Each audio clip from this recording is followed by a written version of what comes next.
Hey there, Heather Boyd Wire here.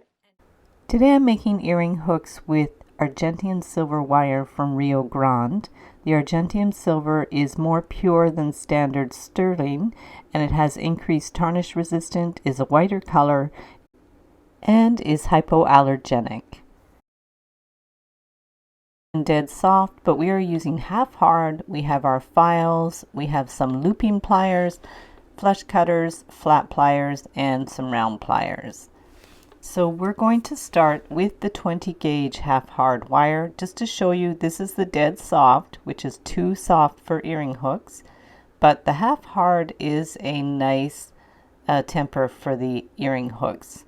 20 gauge would be the maximum size. You can use a little thinner than that too. So we're going to cut a couple of inches. Make sure you cut the ends flush, and then we're going to turn the end with the smallest part of the looping pliers. These are the beadle-on bail making pliers. So we'll do the same on the other side. Just turn it around to make a simple closed loop.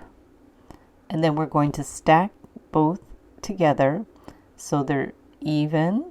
Hold it firmly with your thumb and finger, and then with a larger part of the bail making pliers we are going to make the hook.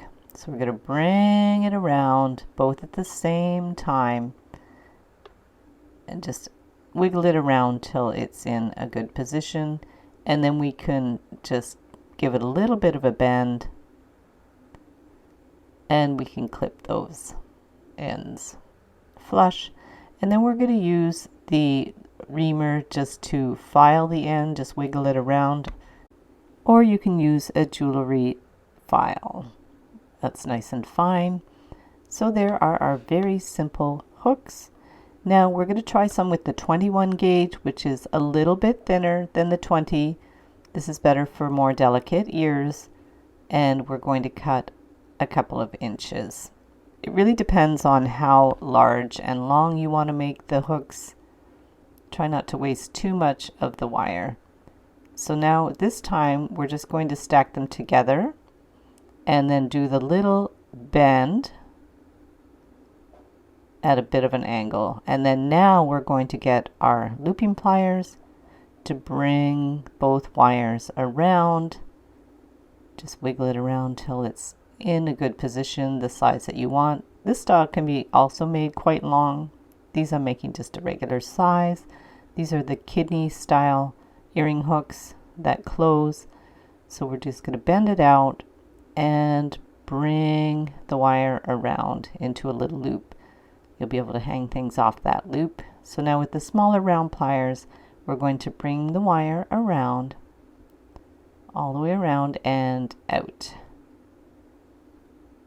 And now we're going to hold it with the flat pliers, pinch it in a bit to adjust it, and just push the wire down a little bit more on an angle, bring it around and bend the end to make a little hook. So from there we're going to cut it with the flush cutters, so we just have the little hook there. And there you have the kidney style hooks. So for this one I'm using 22 gauge half hard wire. It's more delicate, but some people might want them more delicate like this. So this time we are clipping the ends flush, and we're going to bend both of the wires at the same time with the smallest end of the looping pliers. Bring it around, and if we want it to be more centered, we're just going to hold it and give it a little jog to center the wire. So the loop is more centered this time. Just depends on what kind of look you want. And then now we're going to bring the wire around. I'm using a larger part of the looping pliers this time, so it's a little more rounded. You can also use the end of a pen if you don't have the looping pliers. I have other tutorials for earring hooks I can link up below as well. So now we're going to bend the wire out and clip it flush. So give it a good little clip, and then you would just file the ends, and there are your other earring hooks. And the different styles with the 20 gauge and the simple loop, the kidney style with the 21 gauge, and then we have the 22 gauge with the centered loop and a larger hook. So much for watching the video. Give it a big thumbs up if you liked it. Be sure to subscribe to my channel for lots more wire art and jewelry making videos. And if you'd like to share photos of your wire art and jewelry, be sure to join the Wire Makers Club on Facebook. And if you'd like to check out my work on Etsy, my husband and I specialize in custom wedding cake toppers and funky jewelry. I also have a mailing list, so if you'd like to sign up below, I'll send you my Wire Art Essentials ebook. So thanks again for watching, and we'll see you the next time.